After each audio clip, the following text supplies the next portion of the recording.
2021-এর গোড়ায় জেলায় এসে পৌঁছতে পারে কোভিড টিকা, এমনটাই জানা গিয়েছে পশ্চিম বর্ধমান জেলা স্বাস্থ্য দপ্তর সূত্রে। টিকা প্রথমে কারা পাবে, কোথায় কিভাবে টিকা মজুত করা হবে সেই রূপরেখাও ইতিমধ্যেই তৈরি হচ্ছে। প্রাথমিকভাবে ঠিক হয়েছে প্রথমে জেলার 16,000 জন কোভিড যোদ্ধা টিকা পাবেন। তাদের নামের তালিকা তৈরি করা হয়েছে বলে স্বাস্থ্য দপ্তর সূত্রে জানা গিয়েছে।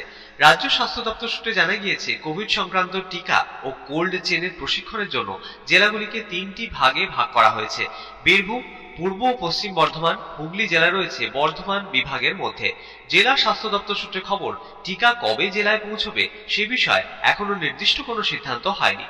তবে সরকারি নির্দেশেই প্রাথমিক কাজ সেরে রাখার প্রক্রিয়া ইতিমধ্যেই শুরু হয়ে গিয়েছে। জানা গিয়েছে সরকারি ও বেসরকারি স্বাস্থ্য ব্যবস্থার সঙ্গে যুক্ত প্রত্যেককেই প্রথমে কোভিড টিকা দেওয়া হবে। এর মধ্যে রয়েছেন চিকিৎসক থেকে শুরু করে স্বাস্থ্য কেন্দ্রগুলির চতুর্থ শ্রেণীর কর্মীরা। পাশাপাশি ব্লক থেকে জেলা স্তর পর্যন্ত কোভিড টিকা মজুত করে রাখার জন্য জেলায় 28টি কোল্ড চেন পয়েন্ট তৈরি করা হয়েছে।